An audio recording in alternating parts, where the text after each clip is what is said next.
Agboville TV Info. Bienvenue à Agboville Direct, le journal sur Agboville TV. À la une de ce deuxième numéro Agboville Direct, Agboville, la grande capitale du pays, avec Abidji. Agboville, disais-je, n'a pas de grand marché. Un grand marché digne de sa renommée et de sa grandeur.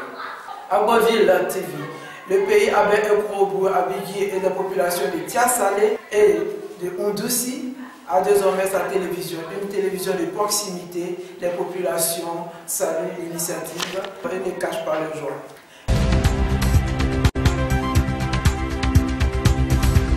Agboville TV. Mesdames et messieurs, nous vous le disons en titre, Agboville, la grande capitale du pays avec Robo et Abidji. Agboville, la grande cité historique, n'a pas de grand marché. Un aveu de constat de notre reporter.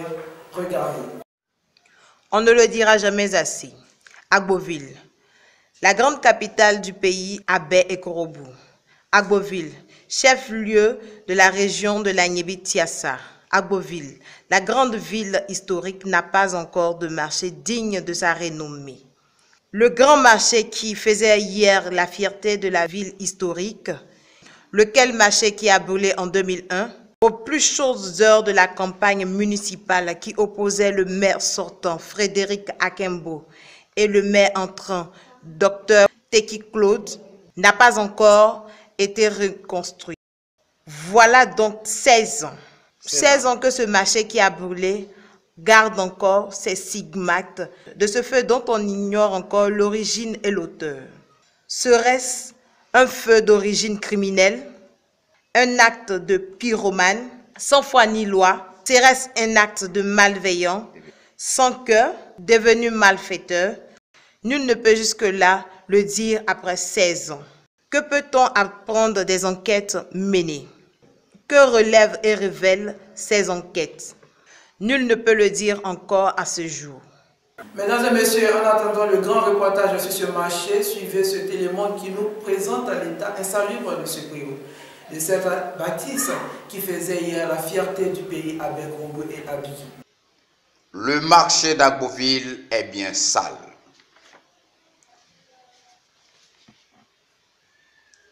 Cette insalubrité sans comme qui prévaut au premier niveau de ce qui reste du Grand Préau, de ce marché d'Agboville, nous sommes bien de le dire.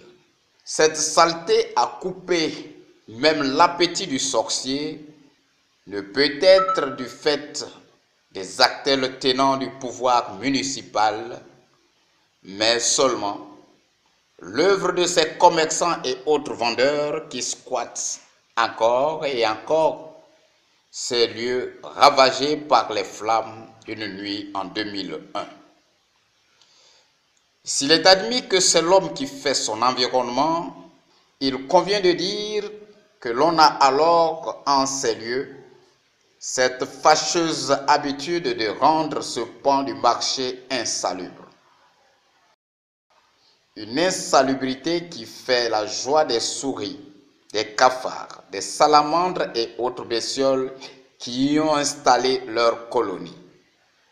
Seul Dieu sait comment ces hommes qui passent le plus grand de leur temps, de leur journée, arrivent à supporter la vue de cette insalubrité dégoûtante et repoussante. Sinon, disons que si l'adaptation est l'une des choses la mieux partagée entre les hommes, il convient de dire ici que ceux-ci, ces hommes et ces femmes qui squattent encore et encore ce pan du marché qui a brûlé, ont fini par corrompre leur propre conscience pour l'amener à accepter l'inacceptable malpropreté et le malsain des lieux. Et comme pour le malade mental qui mange dans la poubelle sans tomber malade, ils sont parvenus à développer des anticorps pour pouvoir rester encore en ces lieux. Pourquoi est-il si difficile pour la reconstruction de ce marché? Un homme croit en savoir plus. Suivez. Au moment où le marché était brûlé, il y a eu des révélations. Et ces révélations, je l'ai dit au chef de terre. qu'il y a des choses que l'ancien maire Akembo a fait et les gens n'ont pas pris ça en considération. Ils l'ont traité de n'importe comment. Comme quoi c'est lui qui a pris le marché. Or pourtant c'est pas lui. Et Akembo a maudit. Puisqu'on l'a accusé, il a maudit. Un fils d'Agboville a été humilié dans le marché. Et tellement que ça l'a choqué, il est obligé de maudire. Ce que je suis en train de dire là, si les cadres s'associent, il va vers un commun, lui demander pardon et qu'il y a des sacrifices qui ont été faits, le marché serait ouvert. Face à l'impuissance du maire actuel qui a hérité de ce grand marché qui a brûlé depuis 2001, les commerçants lancent un appel aux bonnes volontés des cadres et autres filles et fils d'Agboville. Mais si le maire, on l'a voté, qui ne peut pas faire, il y a les cadres, il y a les cadres du pays, il peut monter de la région, il peut monter pour que les gens viennent en aide aux femmes du marché. Même si les femmes ne vendent pas au marché ici, ce sont ces soeurs qui vendent dans le marché. Les soeurs, les femmes vendent dans le marché, dans les villes. Donc ils doivent s'associer au maire pour monter, pour que les gens viennent les femmes. Pourquoi les fonctionnaires ne sont pas au nom de Donc, vous les fonctionnaires, là, on vous regarde, vous pouvez faire ça pour nous. Agboville, comme partout ailleurs dans le monde, 80 à 90% des jeunes portent le pantalon jean. Le port des pantalons jean, est-ce un effet de mode? Suivez. Comment mettre un jean? C'est pour les chocolats, c'est tout. C'est pour les chocolats. DG, jean qui t'a porté, c'est bien joué toi. C'est ça aussi qui nous arrange. Parce qu'on n'a pas le temps pour aller payer les tissus, pour pouvoir faire truc. Or maintenant, tu as 1000 francs ou bien 2000, tu payes un jean, tu portes, simple, ça va avec toi. Or, si c'est couture, bon, ça revient cher. Mais sincèrement dit, c'est ça qui nous arrange. Et quand on porte, ça va. Bon, moi, je pense que c'est le style américain que les gens veulent forcément appliquer aujourd'hui. Bon, c'est ce que moi, je vois de mon côté. Et puis, je vois aussi que bon, il y a des gens aussi, il faut que le jean dur par rapport à les pantalons tissus, il y a tout ça là aussi. C'est dit d'abord à l'originalité du pantalon et puis du coût. Parce que généralement, c'est vrai que c'est du jean, mais généralement ça vient des friperies. Et quand c'est des friperies, c'est pas si cher. Donc non seulement ça, c'est plus pratique. Voilà. C'est une tenue de tout terrain. C'est plus pratique, c'est dû au fait que c'est pratique et c'est encore moins coûteux. Mesdames et messieurs, c'est avec une page de gaieté que nous allons terminer cette deuxième édition d'Agboville Direct. Agboville TV, une télévision de proximité, la toute première du genre en Côte d'Ivoire.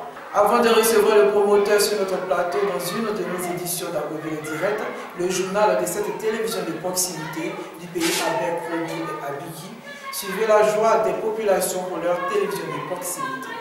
Vraiment, on loue l'initiative et que cette scène-là soit vraiment une scène qui accompagne le mouvement local. Voilà, là, vraiment, au nom de la jeunesse, en tout cas, on remercie les initiateurs de ce projet.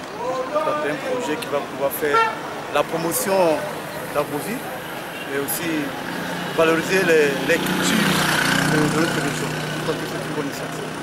Oui, vraiment, je salue déjà l'initiative.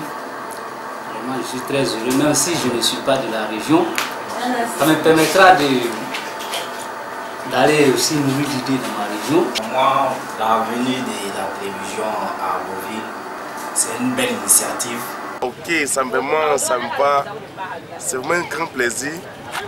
Je sais que ça va encore faire parler d'Agboville, de la région.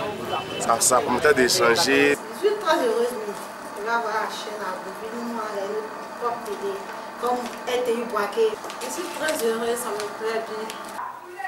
Voilà, c'est ainsi que nous nous arrêtons pour cette deuxième édition d'Agboville Direct. Merci de vous informer sur notre canal.